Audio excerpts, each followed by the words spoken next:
Estou cursando, sou aluno concluinte da Filosofia em Licenciatura pela Uninter, no polo aqui de Onápolis, extremo sul da Bahia. Sejamos muito bem-vindos, mais uma explanação, continuação daquele outro assunto que eu falava na outra aula sobre o que é a Igreja Católica, como que é uma igreja. E eu vim mostrando para você como que ela foi fundada, como ela foi aparecendo para que nós hoje possamos conhecer o que é uma igreja. Então isso foi muito fundamental, aqueles primeiros tópicos, aquela primeira explanação, porque hoje em dia, infelizmente, muitos não sabem o que é a igreja. Acham que a igreja só é o monumento, só é a parte da arquitetura, mas como eu havia explanado no outro, revoltando só um pouquinho, a igreja ela é muito mais invisível do que visível. A igreja não é só simplesmente a parede, as quatro paredes, as colunas, enfim, não. A igreja ela é composta de pessoas. Para aqueles que acreditam na fé, a igreja é o corpo místico de Cristo. Cristo é a cabeça, a sua igreja é o corpo, onde nós estamos inseridos. Um povo que é chamado por Deus para estar literalmente junto dele, para fazer compor o seu corpo místico. E agora, nessa outra explanação, continuação daquilo que eu vinha trabalhando já com vocês, para que vocês prestem bastante atenção sobre o que é a igreja, vamos agora fazer uma explanação hoje de o que é a fé da igreja, o que a igreja acredita, no que ela realmente é o fundamento de sua fé. É isso que nós precisamos entender hoje nessa explanação. A fé da igreja, o que a igreja ela lida, com o que ela faz acontecer, não simplesmente só pelo fato de ser uma instituição, mas o que ela crê, o que ela prega, o que ela faz. Então, teremos alguns assuntos também muito importantes para passar para vocês.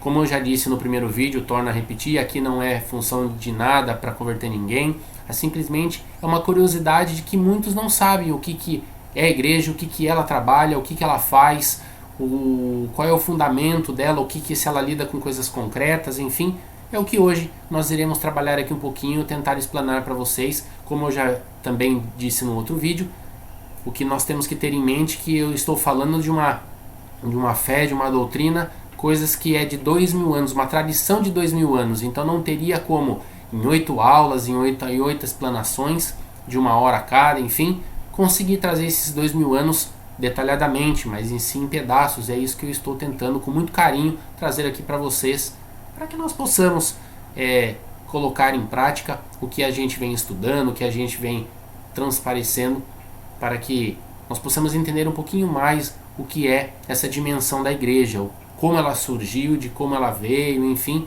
eu já passei. Agora nós iremos tratar o que a igreja realmente prega. Vamos lá.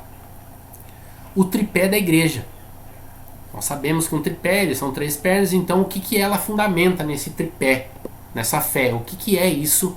O que é esse tripé da igreja? Vamos lá.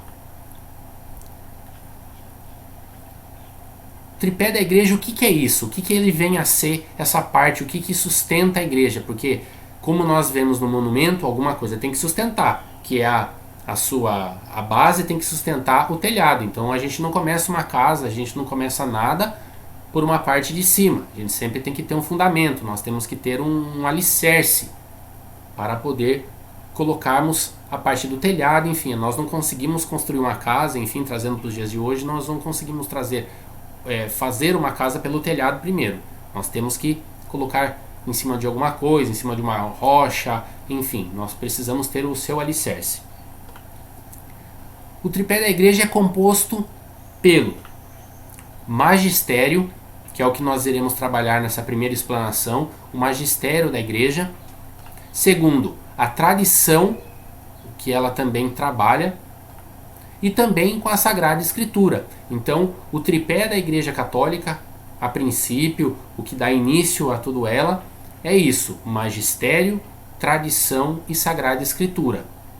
Tudo bem? Até aí, espero que vocês estejam entendendo o que é. Como eu já vinha Como eu já falei, a igreja ela foi fundada, ela foi colocada em prática a igreja, porém agora, o que depois disso tudo, que ela foi criada, que ela foi instituída por próprio Jesus Cristo, como que ela se alimenta, como que ela sobrevive, como que ela está até hoje no meio de nós, trazendo tantos fiéis, tantas pessoas convertidas ao cristianismo, convertida a Cristo, porque como que ela ensina os seus fiéis a trabalhando, a ensinando de um ponto de partida.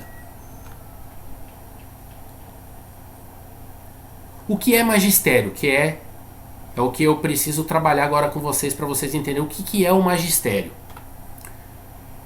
É o ofício de interpretar autenticamente a palavra de Deus. Então, qual que é a função do magistério da igreja? É pegar a Sagrada Escritura e interpretá-la, não do jeito que nós queremos. Não é do jeito que hoje em dia tem várias traduções de várias bíblias, enfim, mas o que é a parte, o que é o fundamento do magistério? É aquilo que ele interpreta, ele faz a interpretação real, aquilo que realmente a palavra de Deus faz. Então, essa palavra de Deus, que é a Sagrada Escritura, a Bíblia, entendeu? Essa daqui, o magistério faz a interpretação dela para nós. Que nós sabemos que a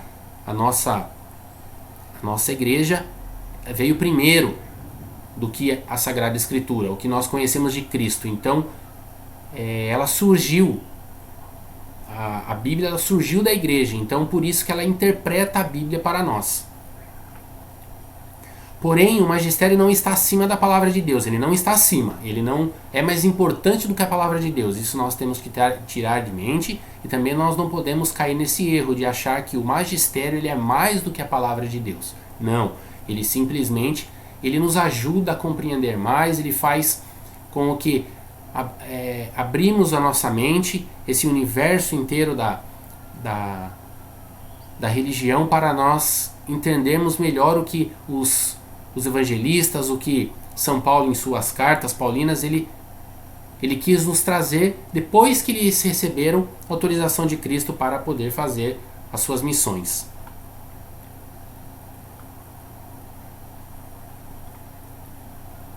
No Evangelho de São Lucas, capítulo 10, versículo 16, ele fala assim: quem vos ouve a mim, ouve, e quem vos rejeita a mim, rejeita.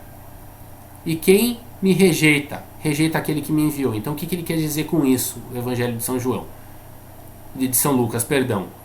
Que é onde Jesus ele fala, ele nos ensina, ele prega, ele faz toda a parte para ensinar o caminho da salvação.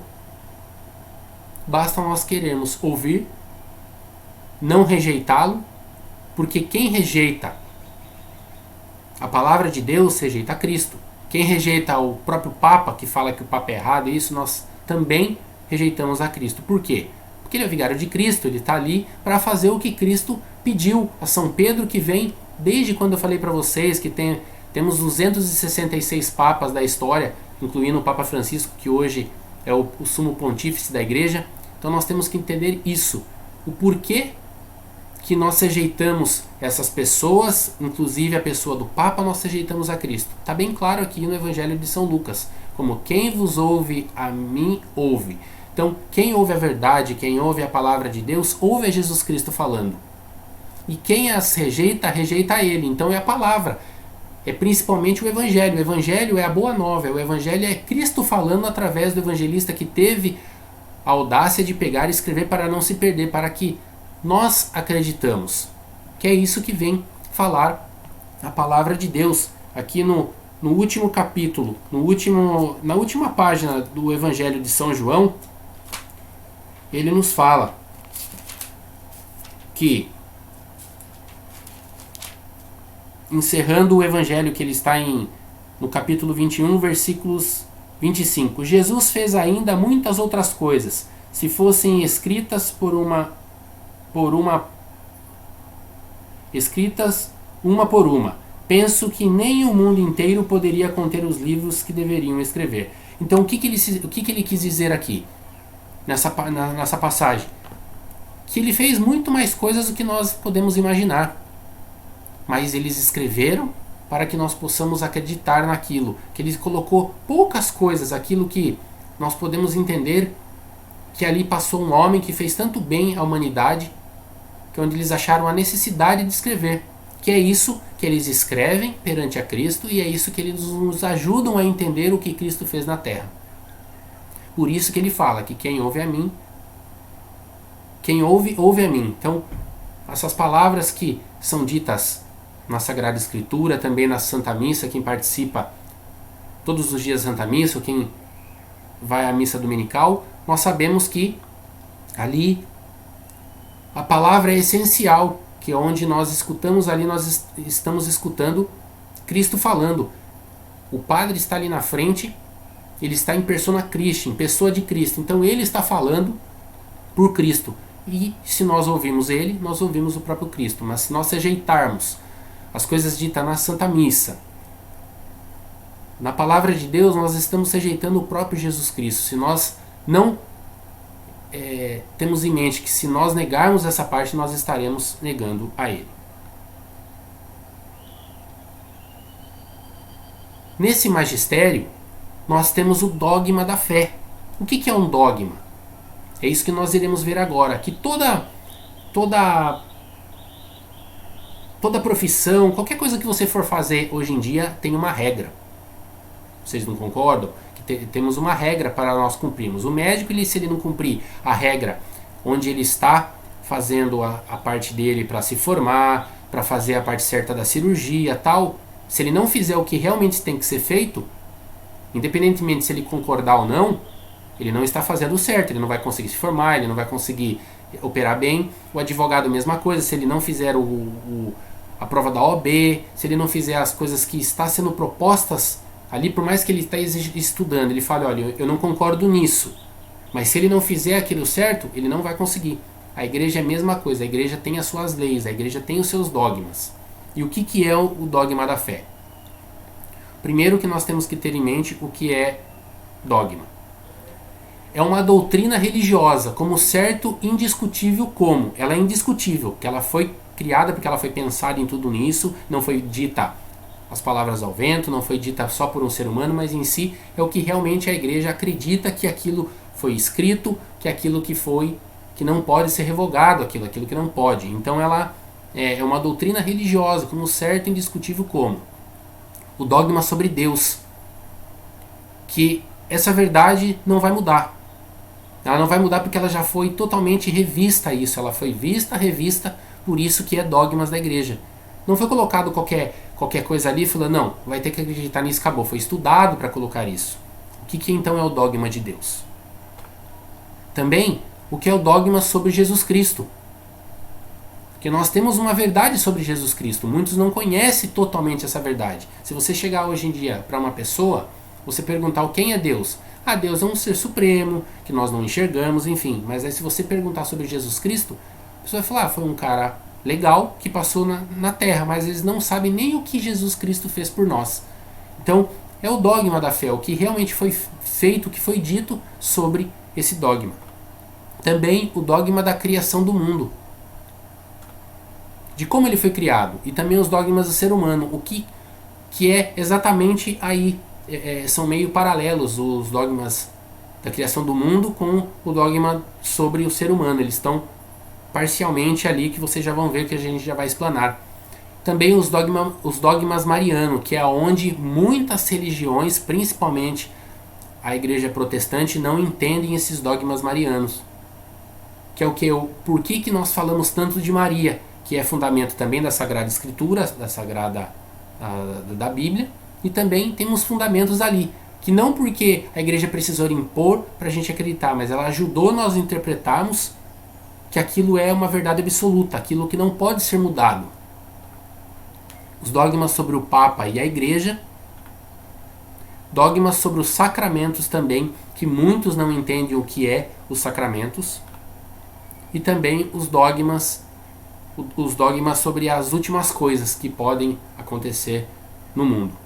Então vamos lá entender um pouquinho mais o que é essa parte de cada um dos dogmas que eu trouxe aqui para você, tentando explanar o breve possível, porque nós sabemos que tem muito mais coisas mais por trás disso tudo, muito mais estudos, como eu falei. Nós estamos falando de uma tradição de mais de 2.000 anos. Então nós temos que trazer aos poucos para que vocês possam entender. Não adianta entrar também tanto numa teologia aqui, que também eu não tenho fundamentos para isso.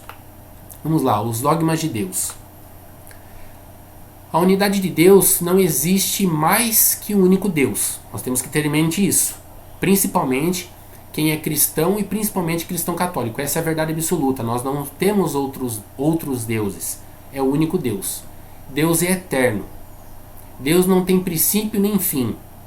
Santíssima Trindade, em Deus há 3 pessoas, Pai, Filho e Espírito Santo, e cada uma delas possui a essência divina, que é numericamente a mesma.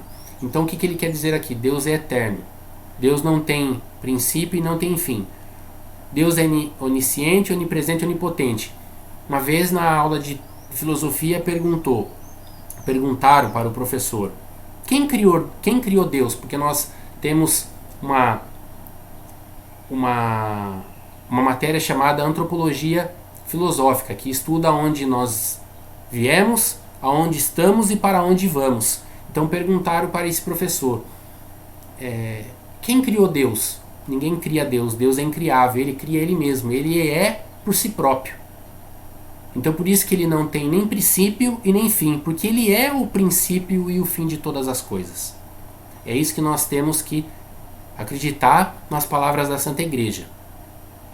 E Ele é 3 em uma pessoa só, que Ele é o Pai, Ele é o Filho em Jesus Cristo e Ele é o Espírito Santo de Deus, que Ele sopra sobre nós, que quando Jesus vai ser batizado no Rio Jordão por João, na sua passagem, ele foi o único que teve a ousadia de falar: eis o Cordeiro de Deus, aquele que tira o pecado do mundo, quando ele vê a pomba descendo do céu e pousando sobre Jesus Cristo. Então ali é a representação do Espírito Santo, que é onde uma voz surge e fala: eis é meu Filho, onde eu pus todo o meu agrado, toda a minha afeição. Que é por isso que nós acreditamos que Ele é Pai, Filho e Espírito Santo, que teve concílios o concílio é uma grande reunião para decidir o que é certo, o que é errado, o que pode ser, o que não pode ser na igreja. Então nós temos que ter em mente isso do dogma de Deus, tudo bem? Então nós iremos passar para o próximo.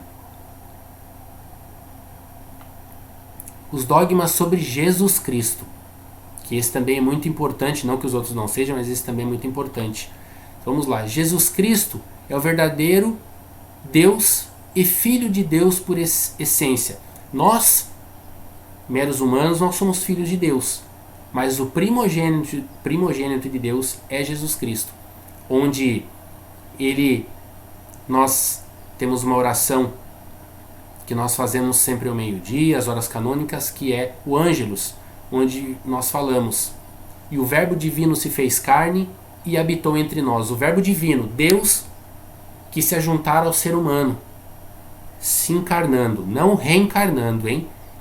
Encarnação é diferente de reencarnação, que eu não vou entrar nesse aspecto, mas ele encarnou, ele se fez carne e habitou entre nós. Então Deus, por ser Espírito, por ser supremo, ele se encarnou no meio de nós, sendo chamado em Isaías como Deus conosco, Emanuel. Essa palavra Emanuel é Deus conosco. Então ele quis ficar no meio de nós, ele andou nessa terra junto conosco.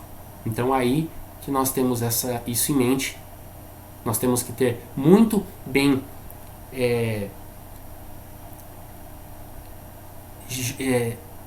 feito um estudo melhor sobre isso e colocar no nosso coração que ele se encarnou no meio de nós e ele é Deus conosco, ele é o único Filho de Deus, o primogênito de Deus.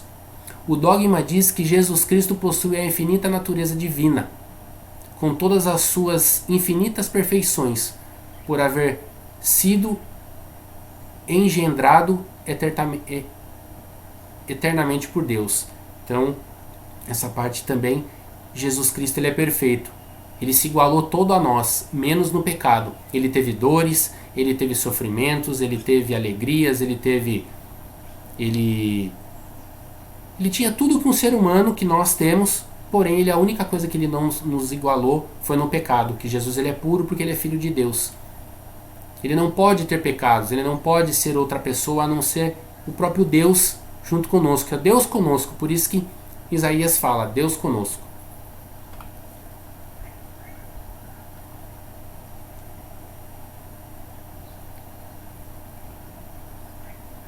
E os dogmas sobre a criação do mundo. Aí já começa a ficar um pouquinho mais complicado, porque por que a igreja vê isso? Porque nós sabemos, nós somos cristãos ou cristãos católicos, nós sabemos de como foi que gerou tudo lá em Gênesis, que fala que Deus criou o mundo, do nada ele se tornou tudo. Então nós iremos agora explanar um pouquinho. Tudo que existe foi criado por Deus a partir do nada, como nos escreve Gênesis, que ele fala. Deixa eu pegar aqui para vocês a palavra de Deus em Gênesis, só para vocês terem mais ou menos base para a gente dar continuidade. Só um minutinho. Que ele é o princípio de tudo, ele fez tudo, ele simplesmente achou que deveria ser assim, por ele. E aqui fala sobre a criação. No princípio Deus criou o céu e a terra estava sem forma e vazia. As trevas cobriram o abismo e o Espírito de Deus pairava sobre as águas. Então ele criou tudo, a partir do nada ele criou tudo. A criação do mundo, do nada, não apenas é uma verdade fundamental da revelação cristã, mas também que ao mesmo tempo chega a alcançá-la a razão com apenas suas forças naturais, baseando-se nos argumentos cosmológicos e, sobretudo, no argumento da contingência. Então nós não podemos negar isso, que ele é o criador de tudo, ele é o perfeito de tudo. Deus ele criou o mundo para nós. Caráter temporal do mundo. O mundo teve princípio no tempo. Ele teve o princípio de tudo. Então nós temos mais um dado aí sobre a criação, sobre o dogma disso, que o caráter temporal do mundo, o mundo teve princípio no tempo. Conservação do mundo. Deus conserva na existência de todas as coisas.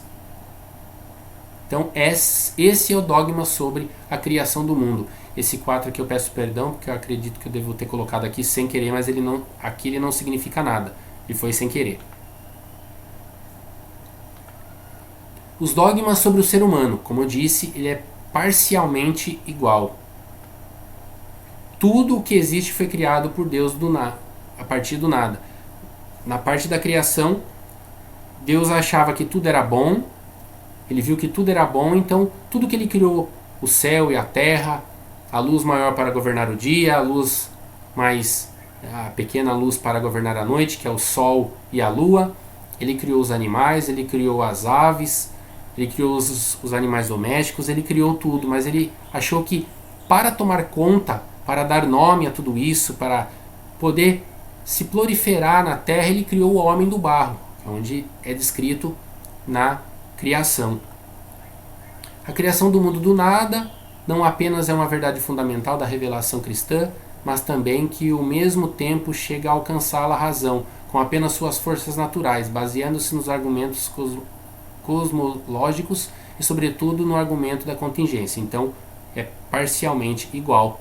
O caráter temporal do mundo, o mundo teve princípio no tempo. Conservação do mundo, Deus conserva a existência de todas as coisas criadas. Então ele tem consciência disso. Os dogmas marianos, que é esse que eu estava ansioso um pouquinho para falar sobre os dogmas marianos, porque até os outros muitos acreditam, muitos sabem que é verdade por ter relatos na Sagrada Escritura, mas infelizmente os dogmas marianos não são bem vistos, principalmente por aqueles que protestam o que a igreja prega. Então na Reforma Protestante, na Reforma de que Martim Lutero fez essa divisão, ele dividiu o mundo naquela época que ele não aceitava os dogmas da igreja, ele não aceitava as coisas que a igreja estava fazendo naquela época, então ele quis separar. Ele não quis acabar com a igreja, mas ele não concordava com as coisas que aconteciam, e principalmente os dogmas marianos, mas ele reconhece que a Maria, mãe de Deus, era realmente mãe de Deus e mãe de Jesus Cristo. Então vamos lá para os dogmas marianos. A Imaculada Conceição de Maria, que nós celebramos dia 8 de dezembro, que é um dogma da Igreja, onde a Santíssima Virgem Maria, no primeiro instante de sua conceição, foi por singular graça e privilégio de Deus Onipotente, em previsão dos méritos de Jesus Cristo, Salvador do gênero humano, preservada e imune de toda mancha de culpa original. O que quer dizer isso? Por ela ser toda imaculada, porque ela foi preparada. Ela foi simplesmente criada por Deus com perfeitas, porque como que Deus ia colocar o seu filho no ventre de uma mulher imperfeita? É isso que muitos não entendem. Que ele precisou minuciosamente, teve que ir preparando as gerações e gerações, que foi 14 gerações até chegar em Maria, para que Jesus possa nascer num ventre puro, onde ela foi totalmente preparada. Ela foi a mãe do Salvador, que nós costumamos dizer que se realmente nós amarmos Maria é idolatria, então Deus foi o primeiro idólatra, porque ele se curvou a Maria pedindo que ela seja a mãe do Salvador. Ela tinha todo o argumento, assustada, que imagine um anjo entrar no seu quarto naquela época com aquele clarão, ela assustada, porque o que realmente nós sabemos que muitas coisas não estão na Bíblia, mas que são coisas que nós achamos durante a história, que ela tinha de entre 14 e 15 anos, Maria. Imagina aquela menina ainda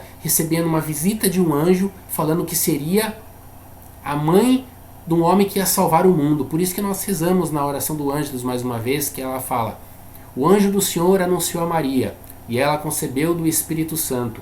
Eis aqui a serva do Senhor, faça-se em mim segundo a vossa palavra. Ela teve essa ousadia. Ela teve toda em plena consciência de que ela era a serva de Deus. Por isso que ela aceitou. Então, Deus, que nós interpretamos que ela chegou para o anjo falando: vai falar para o nosso Deus, vai falar para o meu Deus que eu aceito ser mãe do seu filho Jesus Cristo. Que naquela época não sabia que ia ser Jesus Cristo, mas que depois ia aparecer o anjo de novo e aparecer que teria que ser o nome de Emanuel, Cristo, enfim, mas que eu vou ser a mãe do seu filho. Foi isso que ela disse ao anjo, e o anjo se retirou do quarto. E a partir dali, ela já estava repleta do Espírito Santo, que o céu se alegrou por ela ter aceitado ser mãe do Filho de Deus. A perpétua virgindade de Maria. Isso também é um outro ponto que muitos discutem, que nós acreditamos que é incontestável isso. Que a Santíssima Virgem Maria, ela é virgem antes, durante e depois do parto do seu divino Filho, sendo mantida assim por Deus até a sua gloriosa Assunção. O porquê que nós acreditamos nisso?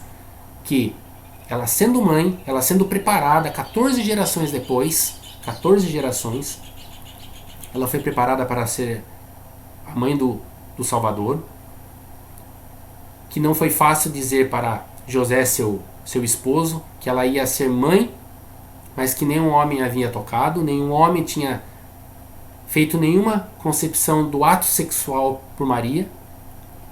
Imagine para ele, por um homem que naquela época a mulher que era pega em adultério, enfim, era apedrejada pela lei de Moisés, enfim, todas as atrocidades do mundo podia cair na cabeça de uma mulher se ela fosse mãe virgem ou se ela fosse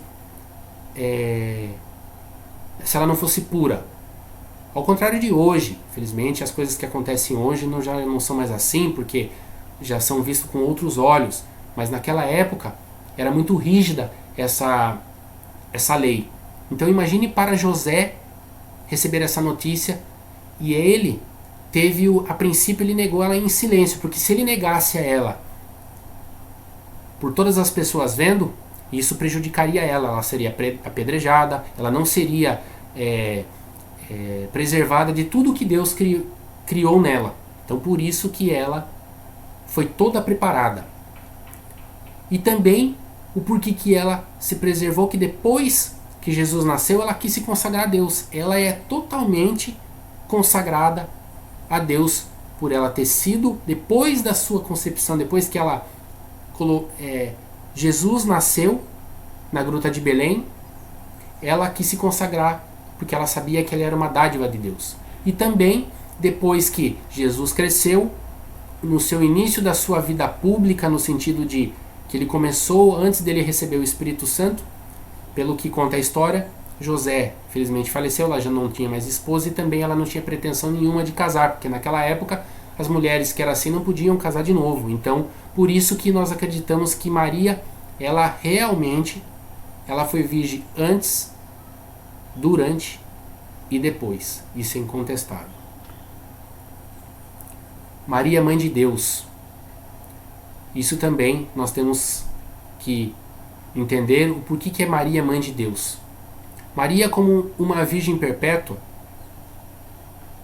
gerara a Cristo segundo a natureza humana.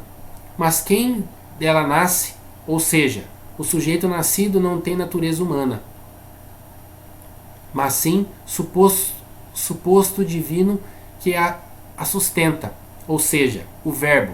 Daí que o Filho de Maria é propriamente o Verbo que subsiste na natureza humana. Então Maria é verdadeira mãe de Deus, posto que o Verbo é Deus, Cristo, verdadeiro Deus e verdadeiro homem. O que quer dizer isso?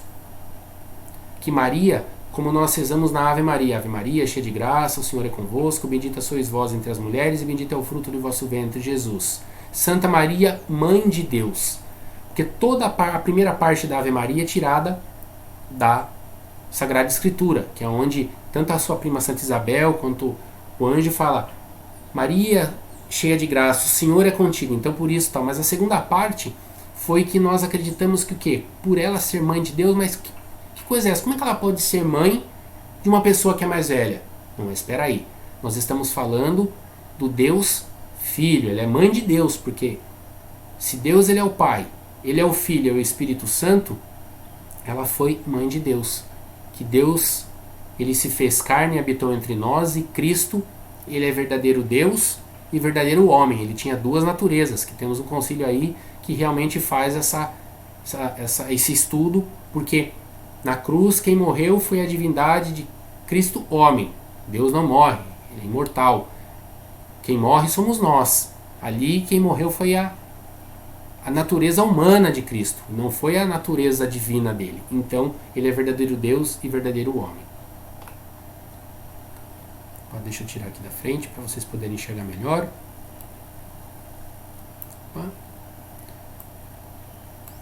A Assunção de Maria.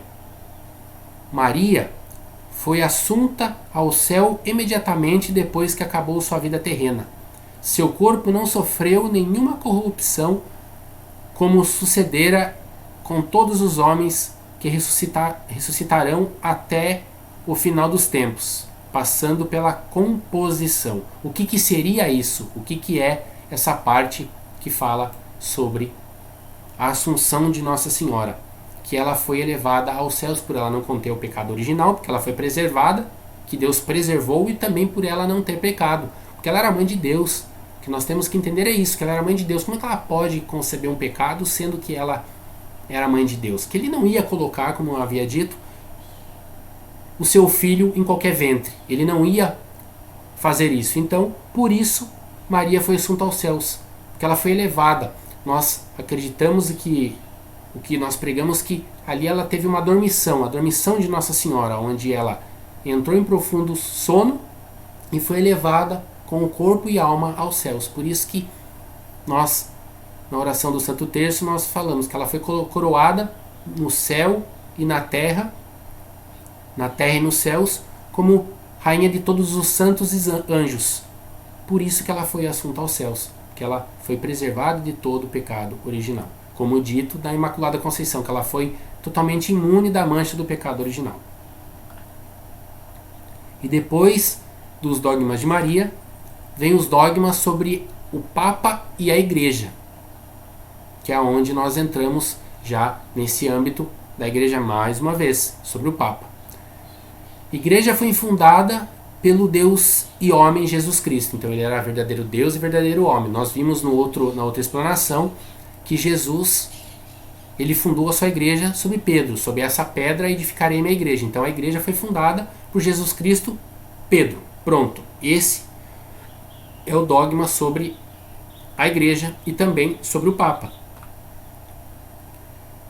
Cristo fundou a igreja, que ele estabeleceu aos fundamentos substanciais da mesma, no tocante doutrina, culto e constituição. Então todas as partes que ele fez está ali. Então ele fundou, por isso que a igreja, por que nós temos que entender que a igreja não erra? Porque o seu fundador, a pessoa que fundou, é santa. Não tem como não dizer que Jesus não é santo, que ele não é o princípio de todas as coisas. Porque se ele é o princípio de todas as coisas, tudo por ele foi criado e por tudo ele foi gerado, como que poderia existir erro na Santa Igreja? Tem o erro das mãos dos homens, que nós sabemos que muitos acabam escorregando pelo pecado, que nós somos pecadores. Mas a sua fundação é santa. Por quê? Porque foi por Jesus Cristo. Cristo constituiu o apostolado, constituiu o apóstolo São Pedro como primeiro entre os apóstolos e como cabeça visível de toda a igreja, conferindo imediata e pessoalmente o primado da jurisdição. O romano pontífice é o sucessor do bem-aventurado Pedro e tem o primado sobre todo o rebanho. Então, o romano pontífice, que agora, nos dias de hoje, o Papa Francisco, é o sucessor do primeiro, que foi Pedro, que nós vimos também na outra explanação. Que ele constituiu Pedro, sobre essa pedra edificarei a minha igreja. O Papa possui o pleno e supremo poder de jurisdição sobre toda a igreja. O que seria isso? Que ele tem todo o poder de reger a igreja de Cristo com toda a sua sabedoria que ele foi acarretando de Jesus Cristo, de todos os seus ensinamentos. Então por isso que a igreja não erra, por isso que o Papa não erra. O que o Papa fala é lei na nossa igreja por conta disso, porque foi instituída pelo Cristo, que deu toda a autoridade a ele de ligar as coisas na terra e nos céus. Não somente em coisas de fé e costumes, mas também na disciplina e governo da igreja, conforme esta declaração. O poder do Papa é de jurisdição universal porque ele tem o poder de, lá de Roma, falar alguma coisa sobre a igreja que está lá no Japão, nos Estados Unidos, no Brasil, na Coreia, enfim, ele tem o poder disso tudo, porque é universal a jurisdição dele. Não é que nem um bispo, que é o sucessor dos apóstolos, que ele só tem a jurisdição sobre a diocese dele, onde tem as comunidades e os padres para ajudá-lo. Então, Pedro é o primeiro Papa, o sucessor dele, que hoje é o Papa Francisco. O Papa Francisco, ele também é o bispo de Roma, mas ele tem a jurisdição de toda a Igreja Católica. O bispo não. O bispo, que é aí da sua diocese, das dioceses do mundo inteiro, ele só tem a jurisdição sobre a sua diocese. Ele já não pode fazer alguma coisa na diocese de outro, porque já não é jurisdição dele. Universal também, supremo, pleno, ordinário, episcopal, imediato. O Papa é infalível. Sempre que ele se pronuncia ex cátedra, então ele está pronunciando o que Pedro falava, que o Pedro foi o primeiro Papa. Então nós temos que ter consciência disso, que ele não fala por ele fala por outras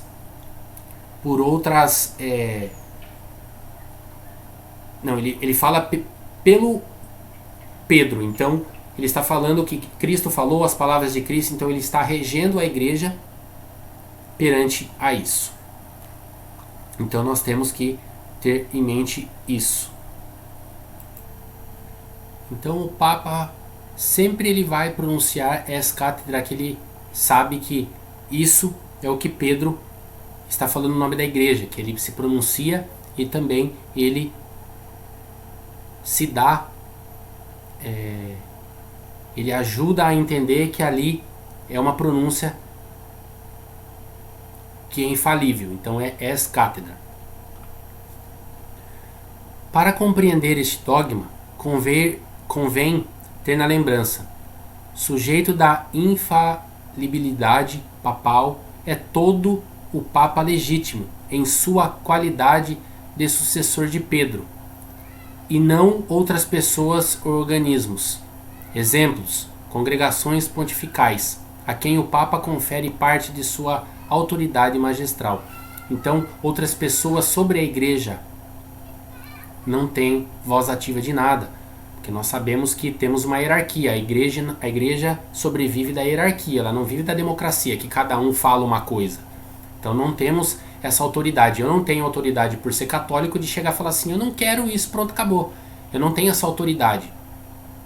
Eu tenho que respeitar e entender que aquilo realmente foi feito sobre pessoas que estudaram, que estão ali, principalmente que receberam a sucessão dos apóstolos, do segundo Papa até o Papa Francisco foram dados sobre Pedro e os apóstolos. Então não é irrevogável isso. Então não tem outras congregações, eu vou querer fazer isso. Não, temos que seguir o que o Papa determina para que nós possamos viver a nossa fé uma única. Por isso que a igreja, desde o outro vídeo eu falo que a igreja é una, santa, católica e apostólica romana, porque ela é una, porque ela é a única. Então se ela é a única, por que tem várias divisões? Não tem que ter isso. Por isso que a igreja não erra, porque o fundamento dela, a doutrina dela veio de uma pessoa santa. Então nós tentamos passar o máximo possível, que tem os concílios para poder entender melhor o que é aquilo. Então não foi do nada que surgiu esses dogmas, porque fala, nossa, mas eu nunca vi isso, tal. Então a gente precisa estudar um pouquinho mais a igreja. Tem o catecismo da Igreja Católica que ensina tudo, que é realmente a catequese da nossa igreja. Então nós temos que partir disso, que nós temos que ter essa verdadeira concepção que tudo que o Papa fala é o próprio Cristo que está falando perante ele. Então por isso que a igreja não erra, porque veio do fundamento de Cristo.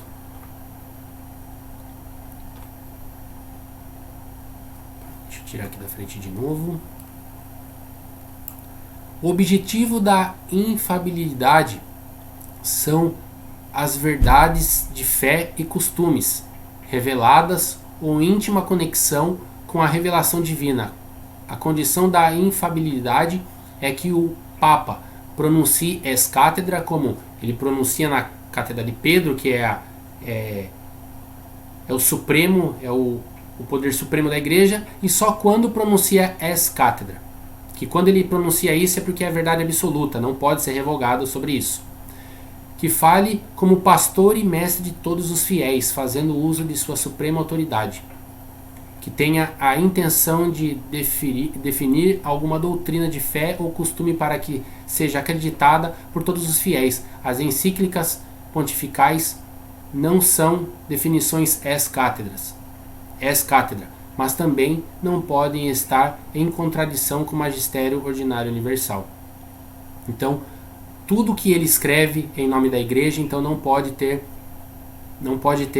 equívocos aí.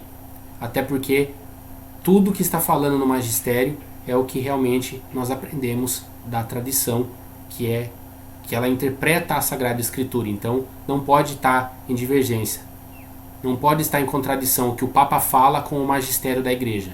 Por isso que nós temos que ter em mente isso, vamos gravar isso na mente, que é isso, por isso que a igreja não erra. Ela é santa, porque o seu fundação é santo. A razão da infalibilidade é a assistência sobrenatural do Espírito Santo, que preserva o Supremo Mestre da Igreja de todo erro. Então, como é o Espírito Santo, ele está regendo a Igreja junto com o Papa, por isso que a Igreja não erra. Ela elimina todo tipo de erro. A consequência da infalibilidade é que a definição ex cátedra dos papas sejam por si mesmas informáveis e irreformáveis, sem a intervenção ulterior de qualquer autoridade. Então não tem autoridade máxima na igreja a não ser o Papa. Então o que ele falar é lei.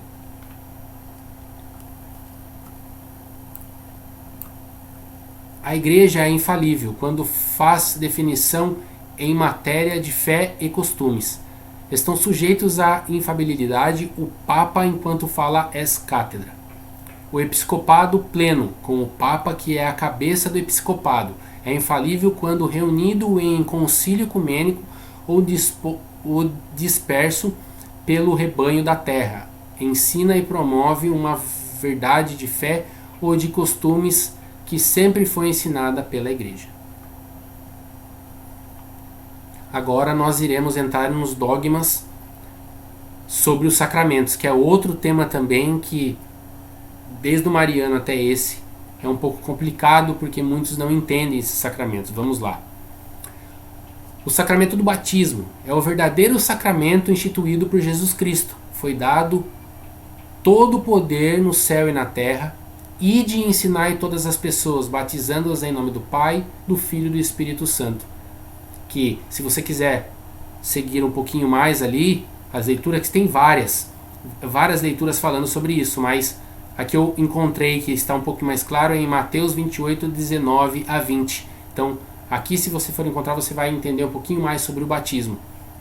Onde que ele é sacramento, da onde foi tirado, por que a igreja colocou de dogmas, porque é tirado da Sagrada Escritura.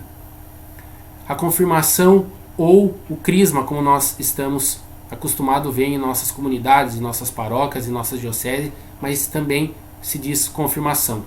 É verdadeiro e próprio sacramento. Esse sacramento concede aos batizados a fortaleza do Espírito Santo para que se consolidem interiormente em sua vida sobrenatural e confesse exteriormente com valentia sua fé em Jesus Cristo. Também, se você quiser conferir o que é a confirmação, o crisma, está em Atos 8, 14, 17. O porquê que faz essa concepção de batismo e também a confirmação? Um sacramento puxa o outro. Então, para você ser crismado, você precisa primeiro ser batizado. Você tem que ser o início da fé. Por isso que a igreja batiza crianças. Ah, mas criança não tem pecado, tal. Mas nós temos aí uma outra conversa que não cabe aqui, mas que nós fazemos o batismo de crianças porque nós morremos para o mundo, o pecado original, e nós renascemos em Cristo. Que ali foram os nossos pais que escolheram o batismo para que nós possamos morrer para o mundo e renascer em Cristo. Aí sim. Agora, a confirmação que é... Opa, perdão, eu cliquei aqui sem querer. Vamos voltar. Que a confirmação só pode vir depois que você tem uma cabeça mais consciente, uma pessoa que já sabe da nossa doutrina, nós sabemos da nossa fé. Aí sim, nós se crismamos, que daí nós queremos ser católicos. O batismo é para se tornar cristão, mas a confirmação é para se tornar aí cristão católico, porque aí nós seremos ungidos pelo óleo do crisma, que é onde o bispo ou quem é o ortogá para fazer a missa do Santo Crisma, ele pega o óleo e faz o sinal na nossa testa para que nós sejamos todos ungidos. Lá em Atos dos Apóstolos você vai entender um pouquinho sobre a leitura, a nossa confirmação, o que é esse sacramento também da confirmação um pouquinho melhor se você for lá em Atos dos Apóstolos. A igreja recebeu de Cristo o poder de perdoar os pecados. Então esse também aqui, esse sacramento é o sacramento da confissão, é o sacramento que nós temos que ter muita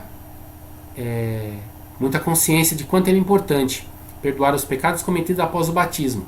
Foi comunicado aos apóstolos e aos seus legítimos sucessores o poder de perdoar e de reter os pecados para reconciliar os fiéis caídos depois do batismo. Então, uma pessoa não batizada, ela não pode se confessar porque ela não é considerada cristã. Então, como que ela pode se confessar? Ela pode estar ali, sendo que ela não é batizada. Então, por isso que eu falo, um sacramento puxa o outro. Então, eu não posso me confessar sendo que eu não sou batizado, porque eu não tenho consciência do que é aquilo. Porque o que é o pecado? É aquilo que você sabe que é errado e você faz. Quando você não tem consciência daquilo que é pecado, não é. Então, você não precisa se confessar. A confissão sacramental dos pecados está prescrita por direito divino e necessária. Para a salvação, basta indicar a culpa da consciência apenas do sacerdote mediante a confissão secreta. Está em João 20, 22, 23. Então, a confissão ela é secreta, ninguém sabe, é só segredo de confissão com o padre. O sacramento da Eucaristia é o verdadeiro sacramento instituído por Cristo. Aquele que come minha carne e bebe meu sangue tem a vida eterna. Cristo está presente no sacramento do altar transubstanciação de toda a substância do pão e em seu corpo e toda a substância do vinho em seu sangue. Transubstanciação é uma conversão do sentido passivo. É o trânsito de uma coisa a outra. Cessam as substâncias de pão e vinho, pois sucede em seus lugares o corpo e o sangue de Cristo. A transubstanciação é uma conversão milagrosa e singular diferente das conversões naturais, porque não apenas a matéria, como também é forma do pão e do vinho, são convertidas apenas nos acidentes, permanecem sem mudança, sem mudar. Continuamos vendo o pão e o vinho, mas substancialmente já não o são, porque neles está realmente o corpo e sangue, a alma e a divindade de Cristo. Está em Mateus 26, 19 a 17 a 29, porque para quem não acredita, é um pedaço de pão e um pouco de vinho. Mas para nós que acontece por nossa fé, que nós acreditamos na Eucaristia, ali na hora da missa, quando o padre faz esse gesto que ele está pedindo, o Espírito Santo que desça sobre ele através das mãos sacerdotais, a epiclese que chama, que é onde ele vai invocar, aí é na onde que o corpo, o pão e o vinho se tornam corpo e sangue de Cristo, que nós não vemos pelos nossos pecados e porque é uma questão de fé que aquilo ali se transforma já em corpo e sangue de Cristo, a alma e a divindade de Cristo. A unção dos enfermos é verdadeiro e próprio sacramento instituído por Cristo. Existe algum enfermo entre nós? Façamos a unção do enfermo, unção do mesmo em nome do Senhor. Que também a unção dos enfermos, ela tem o poder de perdoar os pecados também, que uma pessoa que ela está muito doente no hospital, que ela não possa sair do hospital por N fatores, que ela não possa ir atender uma confissão, ela não tenha, às vezes, o poder de falar também, a unção dos enfermos também ela tem esse poder de perdoar os pecados e recebendo a unção dos enfermos. A ordem é verdadeiro e próprio sacramento instituído por Cristo. Existe uma hierarquia instituída por ordenação divina, que consta de bispos, presbíteros e diáconos, João 15,16, que é onde eu falei já que nossa igreja era hierárquica. Então começamos na primeira ordem, que é o diácono, o diaconato, presbiterato, que é o presbítero, que é o padre, e o bispo, o episcopado, que é o bispo, onde todas as outras hierarquias que tiver na igreja já são títulos, mas as três partes das ordens da nossa igreja são essa: bispo, presbítero e diáconos.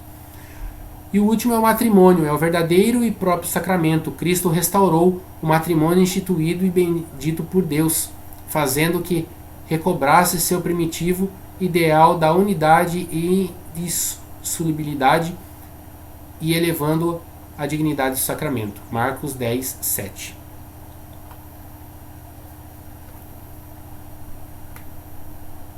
E o dogma sobre todas as coisas, que é a morte e a sua origem. A morte na atual ordem de salvação é consequência primitiva do pecado. Pronto, é isso que é o dogma da morte.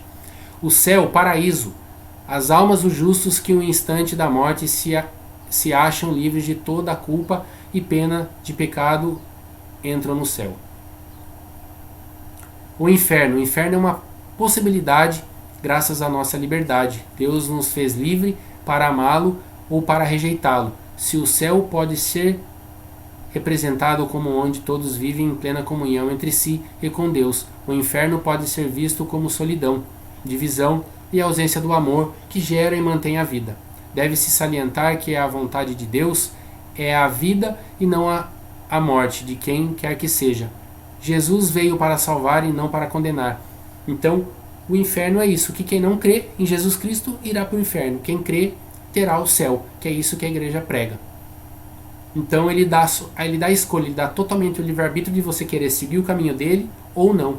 E aí está a prova disso tudo. No limite do Deus não condena ninguém ao inferno. É a nossa opção fundamental. Então ele não condena ninguém. Você escolhe se você quer ir para o inferno ou se você quer ir para o céu. Pronto, é isso que basta.